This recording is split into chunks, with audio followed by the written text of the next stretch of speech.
Namaste. Hello. Hello. Hello. Hi.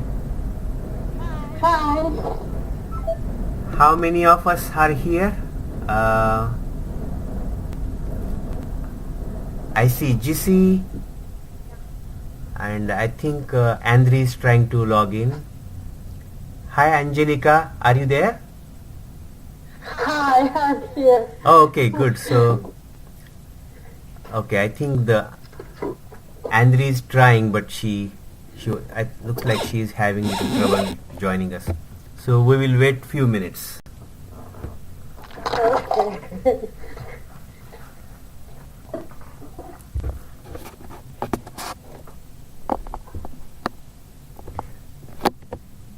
So how is everyone?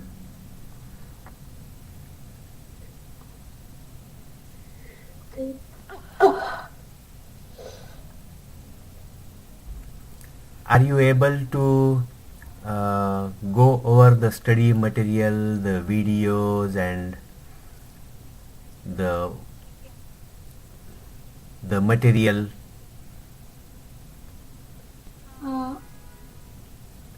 I have gone through the videos and the Upanishad. Yes. I didn't start with the Yoga Sutra actually. Yes.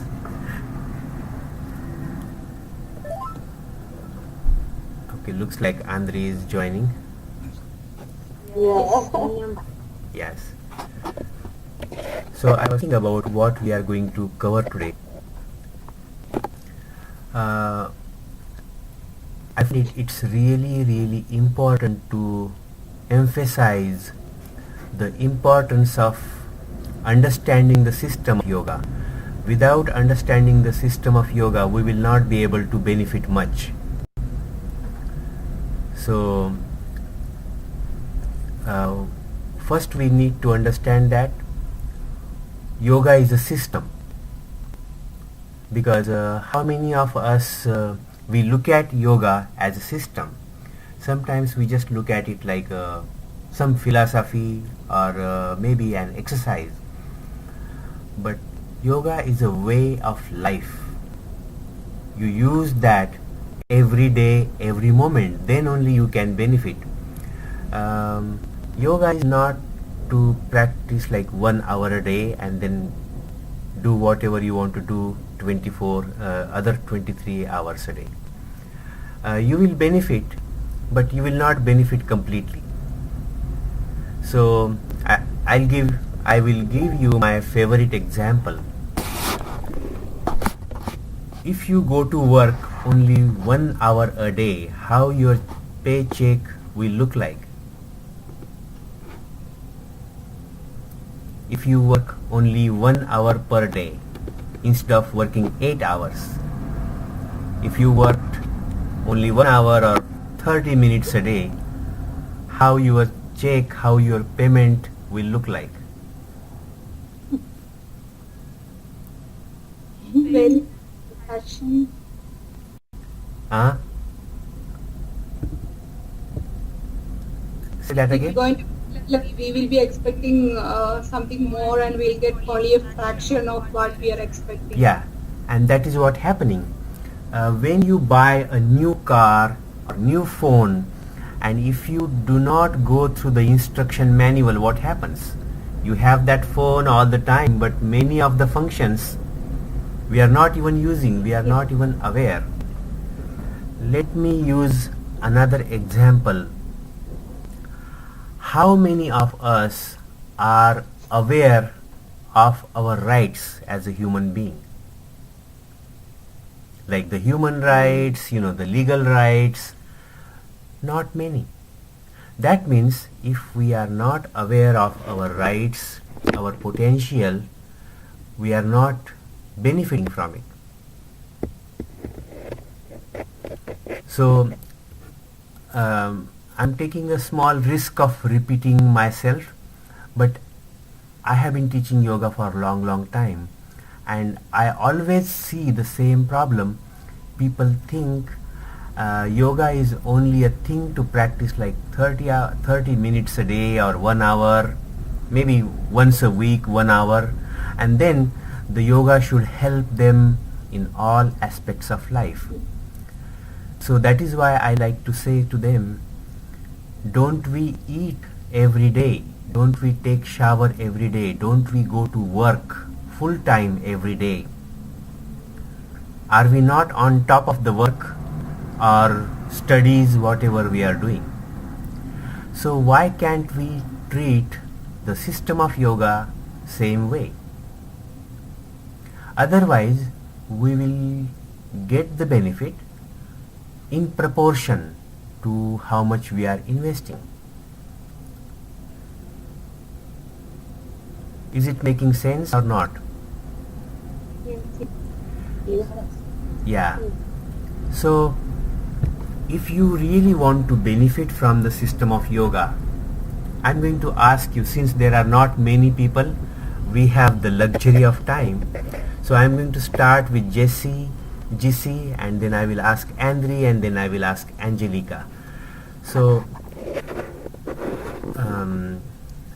how much time we should be spending on learning yoga and mastering yoga in the beginning and after we learn? Jessie? Yeah. Actually, for me, last few weeks has been once I started learning something, because the yoga completely new for me. So once I start up, it's like the entire day, morning to evening, I'll be thinking about. Yeah. So once we are into practice, that will be normal. But the initial stage, Yeah. the knowledge is too vast. I don't know exactly whether one day is enough to complete even a single chapter. I don't know. Also my question is,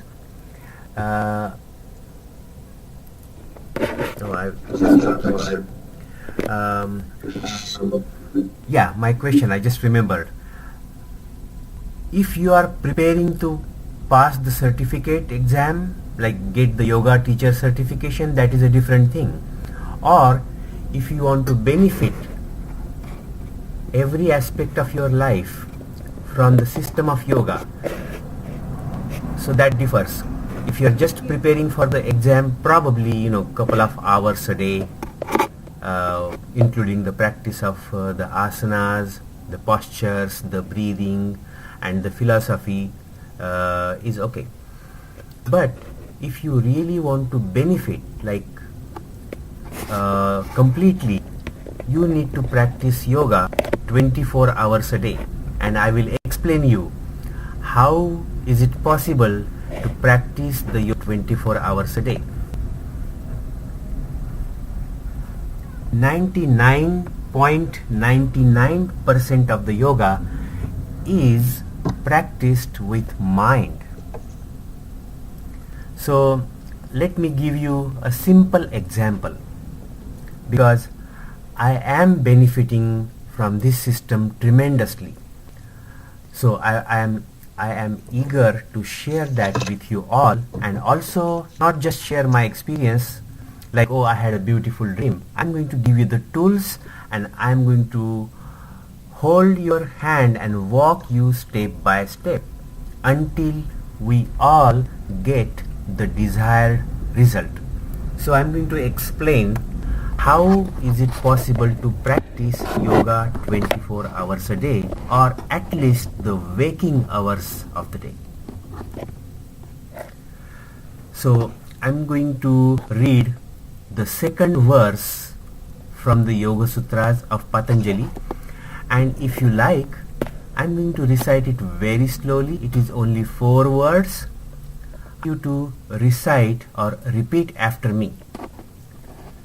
Yoga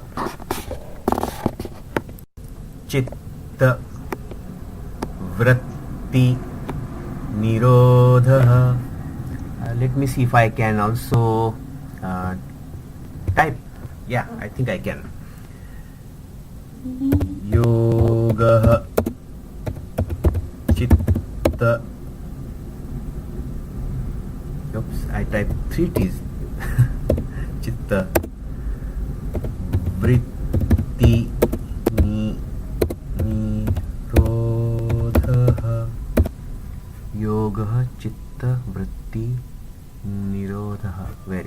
Yes.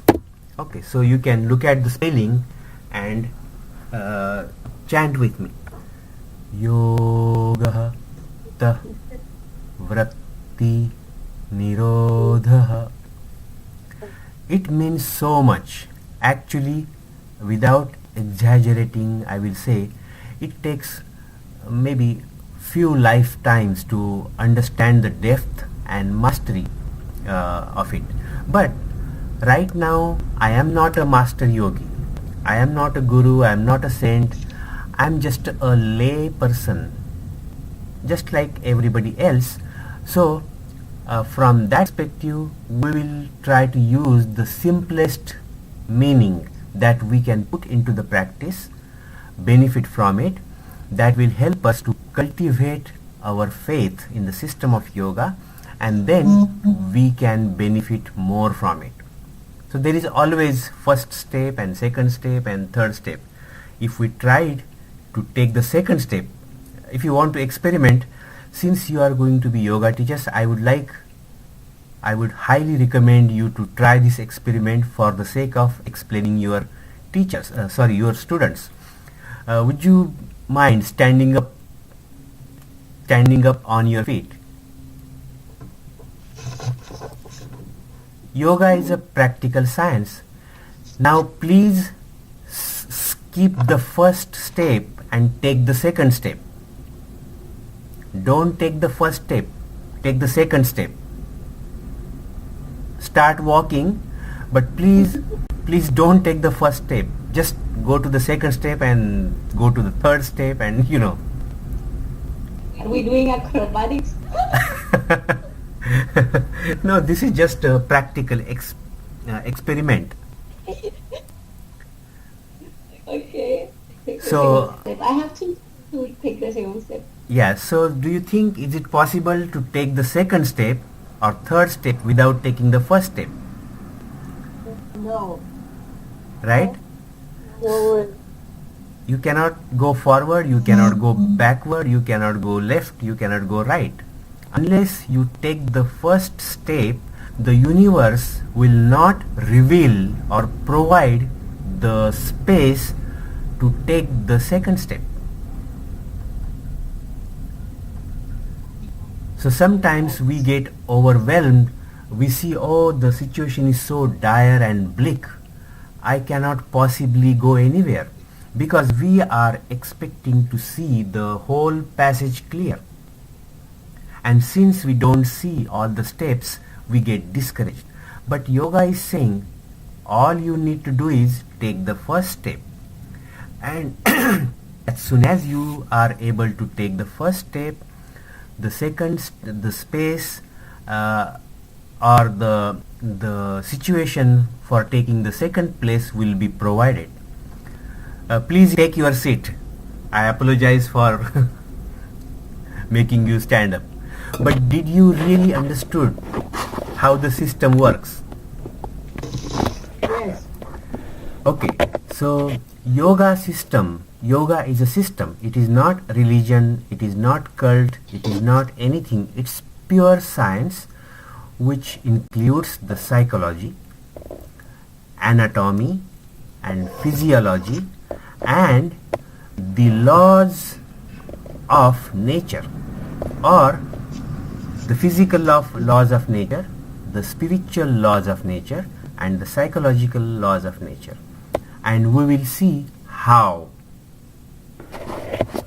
So the yoga system has 8 steps. Number 1, yam. Number 2, niyam. Number 3, asan or postures. Number 4, pranayam. Number 5, pratyahar. Number 6, dharana. Number 7, dhyan. Number 8, samadhi. So most people, they go to direct step 4 and step 5 and maybe step 7, which is meditation. So we just experimented without taking the first step, we cannot take the second step. So what would you think about people who want to skip the first 3 steps and go to the 4th step directly, and then take the 5th step and then skip the 6th step and go to the 7th step? No foundation. No foundation. So very good, Miriam. If we have no foundation, can we build a skyscraper, a big tall building?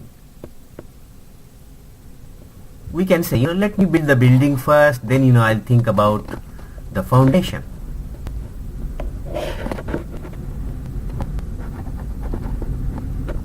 Right? Okay. So we were going through the questions and answers. So we made a small experiment of taking the first and second steps. So you know that, right? So the point was to emphasize that yoga is a system. It's a very practical, spiritual, psychological, physical system of what? Now that we understand it is a system. Just like a car is a system, because the car has a chassis, car has an engine, car has a gasoline tank, car has electrical wiring system, car has a battery, car has a dynamo, car has lights. So when all the functions work together, your journey becomes pleasant. Right?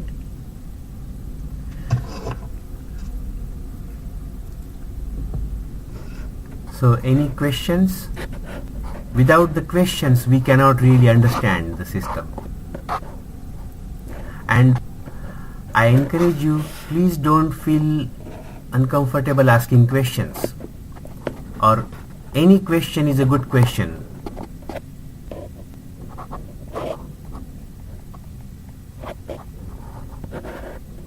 Okay. Will you repeat again the 8 steps? Yes. Will you write them down for us? Yes, I'm going to type. You can go online and you can do that. I think you will find precise information in Wikipedia. Of course, it is going to be very superficial and very general, but then we can go over again in our next session. And also, I encourage all of the students to interact with each other, because you see, since I love yoga, I only look at yoga from probably my angle, but there is your angle, her angle, her angle, her angle, you see, because I want you to be able to benefit from the yoga when you are standing in the line for the bus or making a payment, when your children are like getting late for the school, when there is lack of money, or there is sickness, or there is some challenging situation. So you are not only restricted to asking questions regarding the yoga and its technique and philosophy, but I am encouraging you to ask the questions how you can put the practice of yoga into day-to-day life. So now we know yoga is a system. It is a psychological, physical and spiritual system. Question arises, what it can do for me? I know you will become a yoga teacher and you will probably start teaching, and that may help you to bring some money. But is that all, or there is more to it? There is more to it. Yoga promises you liberation of your mind and body from all kinds of suffering, all pain. May it be the heartbreak, if you are like having some issues with your family or your loved ones or your colleagues, or you may have like headaches, or digestive issues, or any physical, mental, or spiritual problem, or you might be attracting like some problems after problems. Yoga promises to fix that all, and I will explain how it does that. So the system of yoga helps to conserve your mental, physical, and spiritual energy, and then you can transmute that energy into whatever you want to accomplish.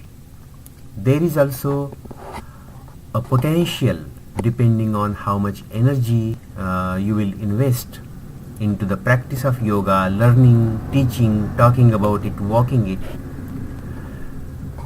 Yoga promises every individual the eternal happiness. The happiness that does not depend on things, people, or situation. That means, oh, let me get this iPhone or the Samsung phone and then I will be happy, or let me buy that 65-inch TV, or let me just get that person so I will be really happy, or let me buy that house, or let me acquire certain amount of money and then I will be happy. No, that is not true, because then your happiness is conditional. Your happiness is depending on the things. I just bought this phone like last year. If somebody takes away this phone, or if this phone falls and breaks, then what happens to my happiness? Or I'm in madly love with this person and that person leaves me for a better person, then what happens to my happiness? Oh, I love the nice and warm weather. The weather changes. Then what happens to my happiness? Yoga is promising you the eternal happiness that is independent of things, people, and situation. You see? And we will get to that how, because I'm not just making like extraordinary claims. I have experienced it to some degree. I'm not saying that I can hold on to this state of mind always. Being a human being, it comes and goes, but something very interesting is happening. What is happening? I am able to spend more time in this happy, content state of mind more, and less time in like agitated and angry or aroused and frustrated.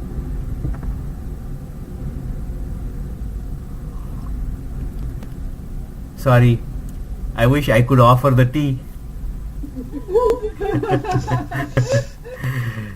It's my favorite ginger, black tea, milk and sugar.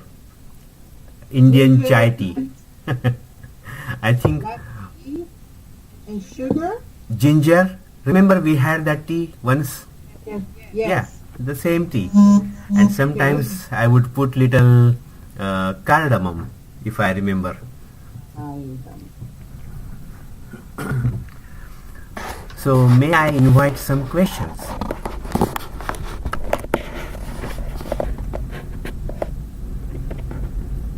Any question?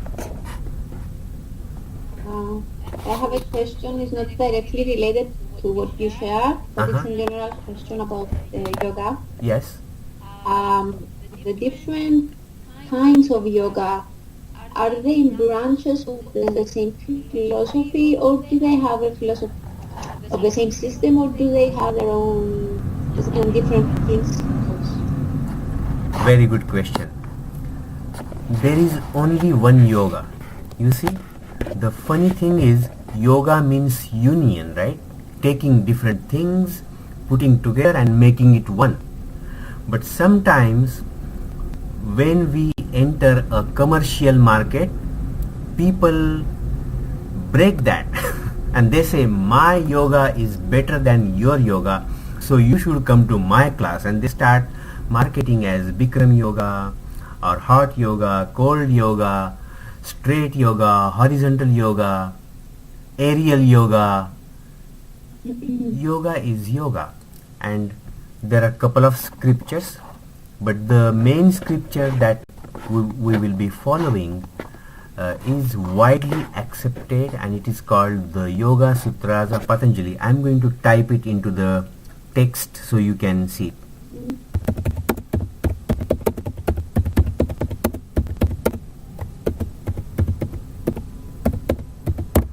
And this is available online. You don't need to buy it. Actually, there is a very good website. I think I had posted it on the group, but I am going to put it here also.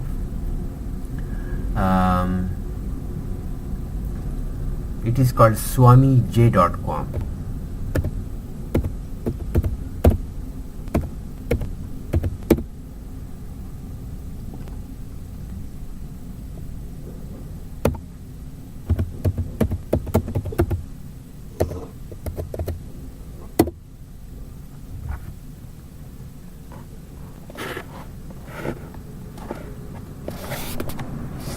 So, there is only one yoga. Let me use an example. It's not perfect, but it may make some sense. Society and individual. How many society are there? Let's say you are living in your country, maybe United States or Cyprus or Greek or India. Society is society. Society as such is one thing made of many individuals. Society is made of people. So the yoga is made of different techniques that point to one goal of achieving perfect health and eternal happiness, or realizing the human potential. As a human being, do you understand your potential? Are we trying to harness the potential of our being? We are probably not. But when we start using the system of yoga, we will be able to achieve much more, because it will eliminate the noise from our mind. It will eliminate the doubt. It will eliminate the indecision. It will eliminate the fear. So imagine how would you act if there was no fear, indecision and doubt, or if you had a clear mind.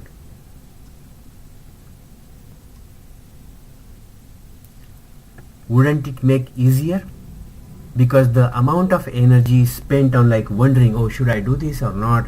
Oh my God, what's going to happen? Worry, anxiety, and then shaking, trembling, making wrong turns. Even for a single thing, we'll be overthinking. Yeah. Then we got confused, and finally we end up doing something else. Very right, Jisi. Very right. Let me give you a scientific example. And sorry if I am interrupting you, but I have to say it now.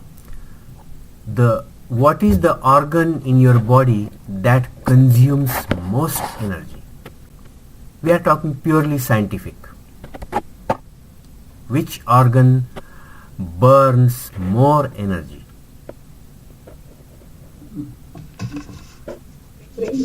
Yes. The heart? Oh, No, the brain.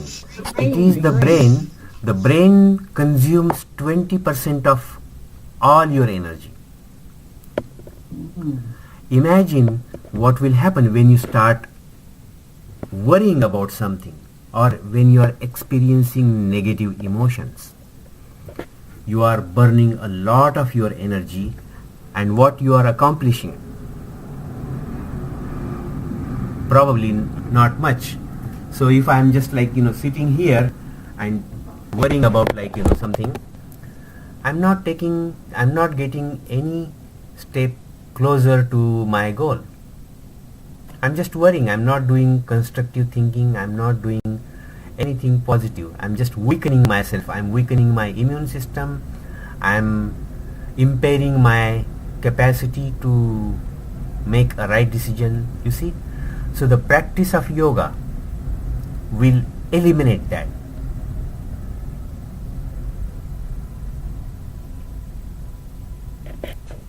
And then that energy becomes available for whatever you want to accomplish.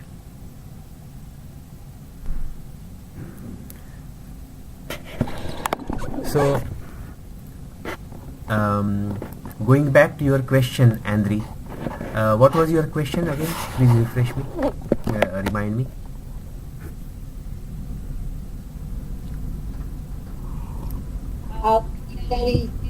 Yeah, how many branches of yoga are there?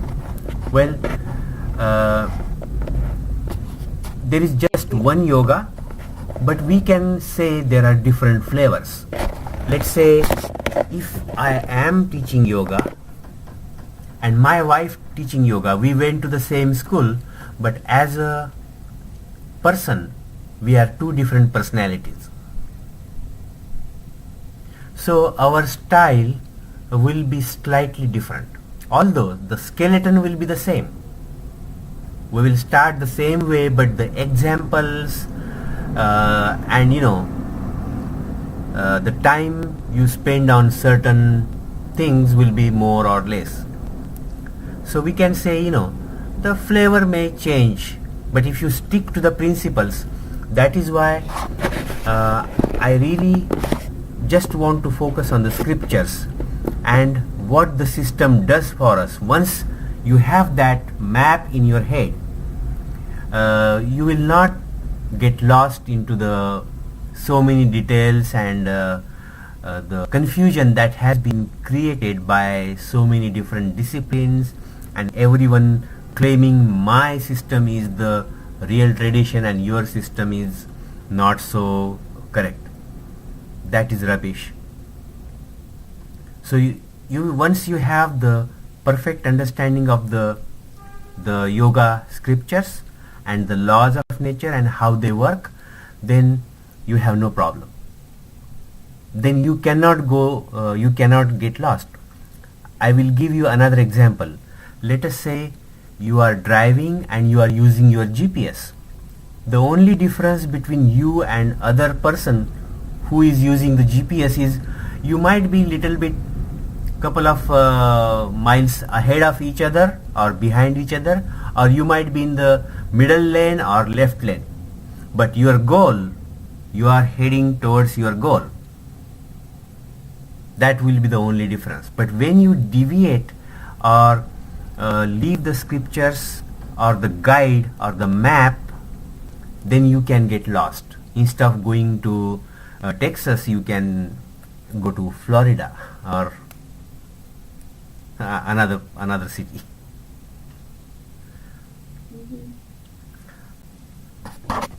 So questions? So is yoga something like, is it written separately or is it part of our Vedas, Upanishads, something the knowledge is taken from our Vedas? Yes, very good question. About 2500 years ago, there was a yogi called Patanjali. What he did, before that, the natural laws or the principle of the yoga were scattered into various Vedic scriptures.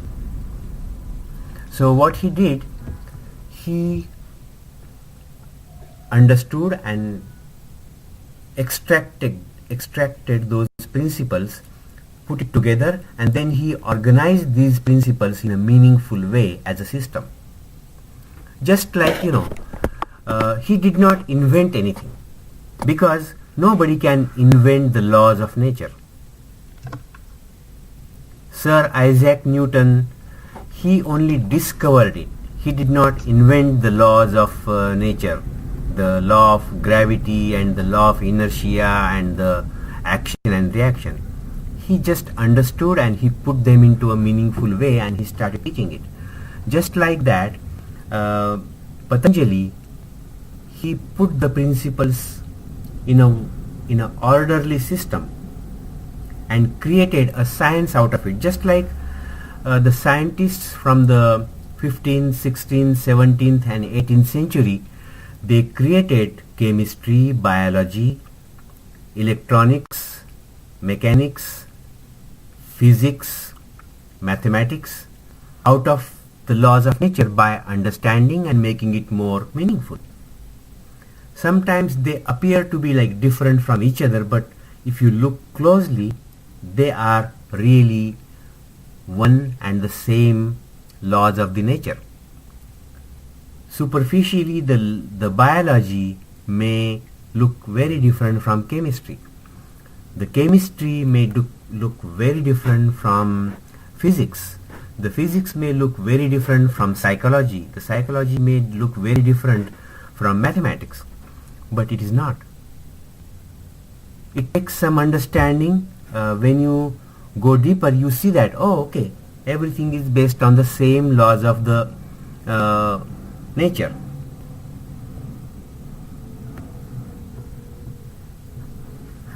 So everything was already there. Patanjali just organized in a meaningful way, and Patanjali's Yoga Sutras of Patanjali deal with philosophy more. Then there are two more classic texts that the yogis use. I am going to type the names.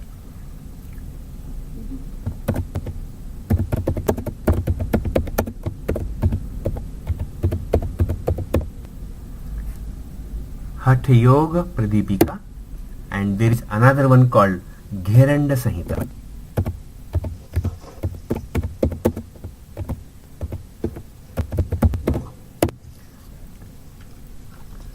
So Hatha Yoga Pradipika and Gheranda Samhita, they deal more with the purification processes, the chakra system, the postures, whereas the Yoga Sutras of Patanjali deal with more mind, how the laws of spiritual nature work and how to do the meditation, how to use it, etc.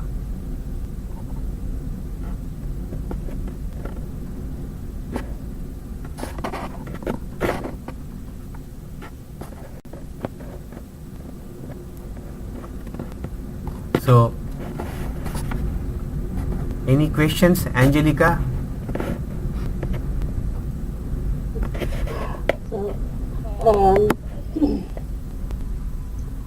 for me, everything is, very new. So I need to hear more. Oh, okay. And to speak. Talk a lot. Uh-huh. So for that I'm in silence. Oh, okay. Which is fine. The first time I try to understand what is yoga. So Okay. that's it. Okay. My teacher once told me, if you want to learn something, the best way is to start teaching. So what you do, I do.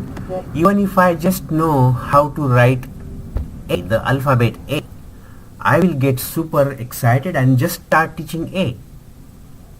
I don't have to master all the 26 alphabet and then the grammar and the vocabulary. No, that is not the way. My teacher used to say, you should use the baby approach. When a baby is learning to walk, the baby does not study the laws of gravity first and does not learn about the gymnasium and other stuff. The baby just starts walking. It falls down, it tries to get up, it walks. And the same is true with speaking. The baby will not read about the language, the history of the language and the course of the language and the vocabulary and just to start. practice to Yeah. walk. Yeah, I'm Okay, going to, let's practice. right, that is called babbling. So I'm going to do that for the sake of fun. I want to make everyone laugh.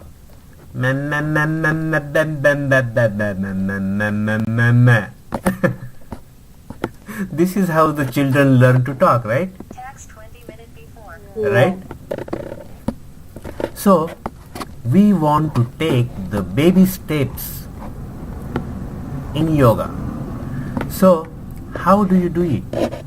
How do you do it? You start talking to your husband, your mother, your friend about yoga, whether you know about yoga or not. You just bring it up.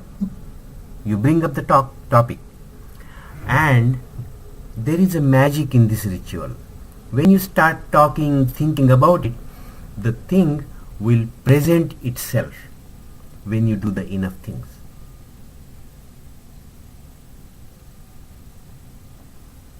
So even if you start saying oh, I want to do yoga, I want to learn about yoga, I have to buy a book about yoga, or I'm going to find some information about yoga, let me talk to my friends about yoga, let me ask if they know something about yoga, you see. The only requirement is, according to this spiritual law of nature, you start seeking and you find it. Start seeking, you find it. Just like the Wright brothers, they wanted to fly. They didn't know anything. They had no degrees. They did not have any knowledge in flying. Nobody flew before. And the scientists were telling them that anything heavier than air cannot. Did they believe them? They kept trying, and then one day they were airborne. Does it make sense? Is it making sense to you or not? If not, I can come up with more explanation, share with you.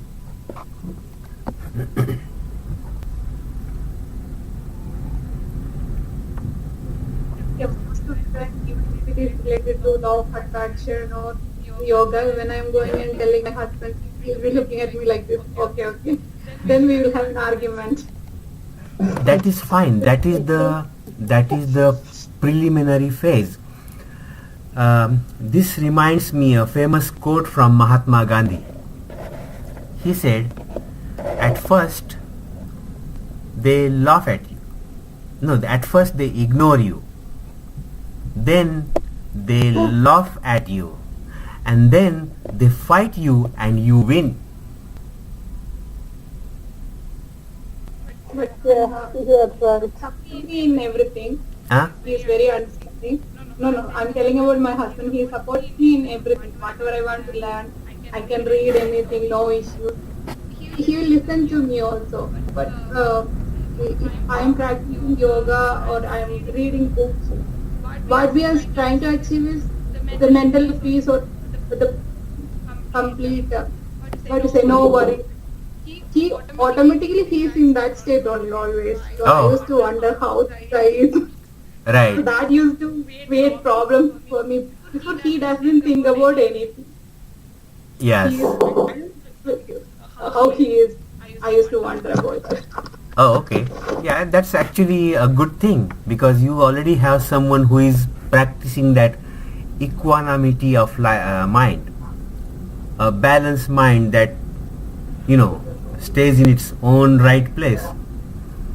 You just have to copy it, put it into your practice.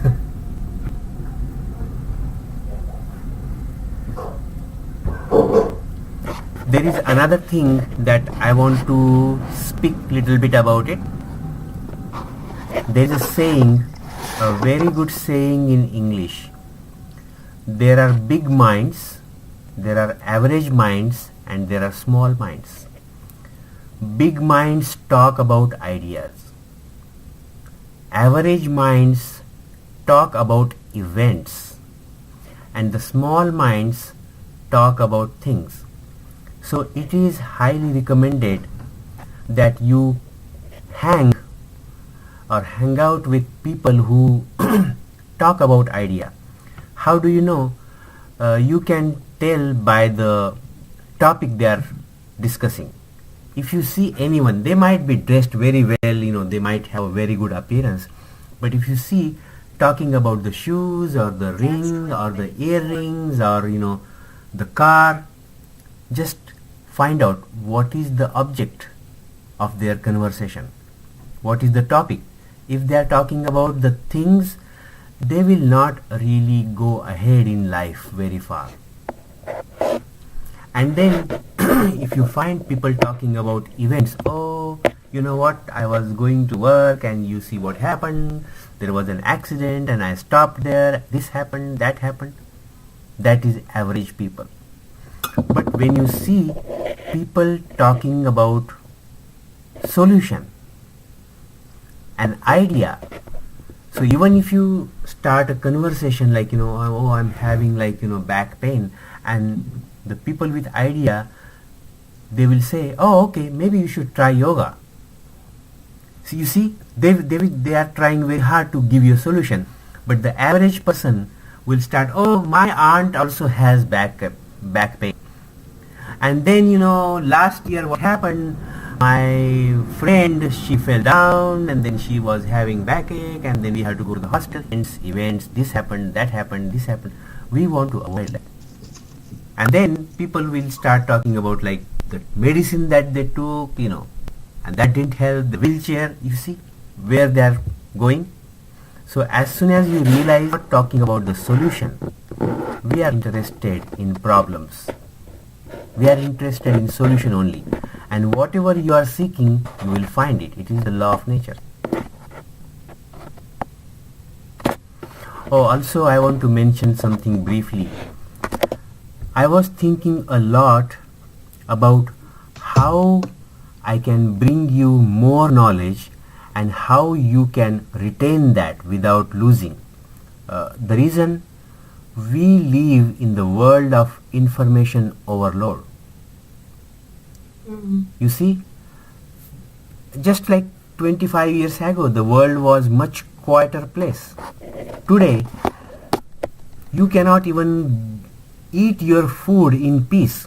As you are eating, your phone rings, and then there is a WhatsApp message, there is a Facebook message, somebody liked you, somebody did something, they send you a joke. You see, there is something going on. So your brain has to process all that information. So there is always something going on, and that is draining your brain, that is draining your energy. I agree. So in New York City, I agree. yeah, exactly. So we want to avoid that by refusing politely to listening to the events and the things. Oh, there is a nice sale, this happened, this singer is coming to town. I'm not saying we can be totally indifferent, like if something really serious happened, we should pay the due respect and attention, but we should not get overwhelmed and absorbed into that thing. So any questions? Yeah, one more question. Actually, I was trying to understand the history of yoga. So you were saying about Patanjali has picked up from different places and put it in one place. Yes. So when reading in Wikipedia, mostly they talk about Adi Shankara. So how his role is coming into the... Oh, okay. Adi Shankara was a great philosopher and preacher and teacher of the non-dualism, which is called Advaita in Sanskrit. And if you look, our study group name is Advaita Yoga Teacher Training. So Advaita means non-dualism. What does non-dualism means is I am not separate from the universe, the God or the society or everything. And the benefit of this thinking is it helps to remove the fears from your mind.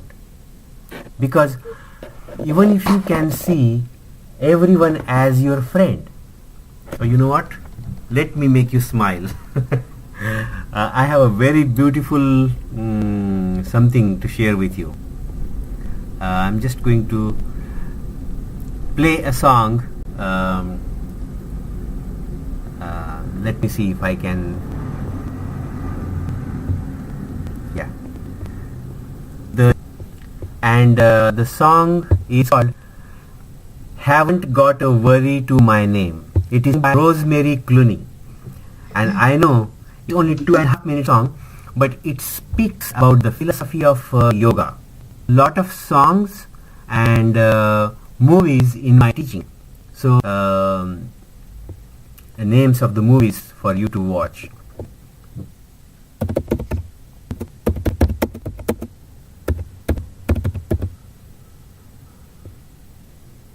Is that okay with everyone? Yes. Okay. Please go ahead. So I want to make this experience more likable. Okay, I'm playing the song. Okay, it will.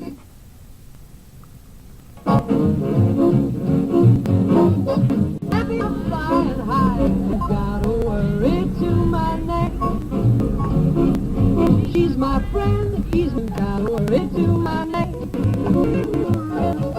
Tell those lucky stars I'm moving right into my fortune. So free I'll never be the same.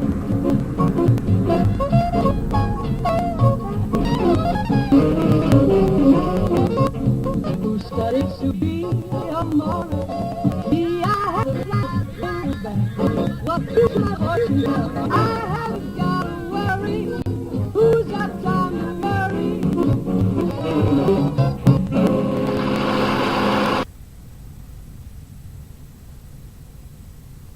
I have sent you the lyrics, and when you can you hear me? Yeah. Okay. Yes. So when you understand the principles of yoga and start using them every day with everything, this is what will happen. Would you like to read the text? Any one of you? I just sent you the text of the song that I just played. Would you like me to go ahead? Yeah, please. Okay. It says, feeling fine, feeling great, I got a reason to celebrate. Feeling great, feeling fine, caught me some happiness on my line. Birds can fly, so can I. I'm happy, I'm flying high. Haven't got a worry to my name. She's my friend, he's my pal. Everyone's my guy and gal. Haven't got a worry to my name. I do everything I do with brand new rhythm. Tell those lucky stars I'm moving right in with them. Fly the flags, ring the bells, what a future my fortune tells. Feel so free I'll never be the same. I haven't got a worry to my name. There are some who study nights to be a mourner. Me, I have a new adventure round each corner. Fly the flags, ring the bells, what a future my fortune tells. Feel so free, I'll never be the same. I haven't got a worry to my name. Who's got time to worry? Haven't got a worry to my name. That's it. Haven't got a worry, yes, as sung by Rosemary. So this is what will happen. I took the liberty of sharing this song with you and the text, the lyrics with you. This is what I am experiencing right now. I am truly experiencing it right now. I feel so free, and the first requirement of being free is start following your bliss. In the philosophy of yoga, there is a formula called dharma, artha, kama and moksha. I am going to type it here, so you may want to copy and start looking for that information online.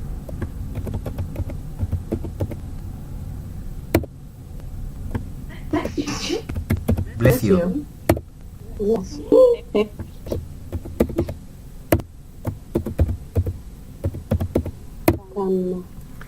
Dharma, artha, kama, moksha. Many people understand, because dharma, the first word has two meanings, like religion, but it's not really religion. It's your personal religion that you are, your body and mind constitution. If you are a musician, if you are a mathematician, if you are a scientist, if you are a writer, whatever you are, whatever your mind and body is naturally inclined towards, that is your true religion. And when you start following your heart, when you start following your things, when you make your passion into a profession, then you become happy and the money goes long, and using that money you should fulfill your righteous desires, which is kama.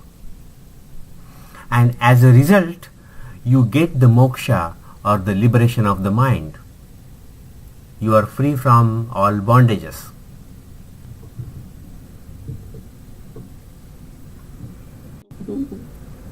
Very good. So I kind of repeated things from the previous lessons, but since now we have that new tool that I purchased yesterday, I can record the lessons that we do, and I can post it online on YouTube, and I will put the link in the group, so you can watch it again and again. If there are questions, we can go over that. So I'm going to end the class because I have another commitment to go, but before that I would like to say a special yoga prayer. So if you like, you can join me, or you can just listen to it, and the meaning is very beautiful meaning. Just like one should use yoga to discipline the mind and do away with the worries and anxieties, just like the doctor uses medicine to remove impurities and disease from our body, just like we use the grammar to make the language perfect. So I'm going to sing it in Sanskrit. Yogena chittasya padena vacham malam sharirasya cha vaidyakena yopakarottam pravaram muninam patanjalim pranjalirnatosmi. Namaste. And very soon we will do another session. Thank you. Looking forward. Thank Okay. you, Shri. Thank you. Bye, everyone. Goodbye. I encourage you to speak to each other, have a cross discussion. Unless you ask a lot of questions, you cannot make a good progress. Actually, I'm going to ask for forgiveness and repeat. Someone said once, maybe it was, I don't know.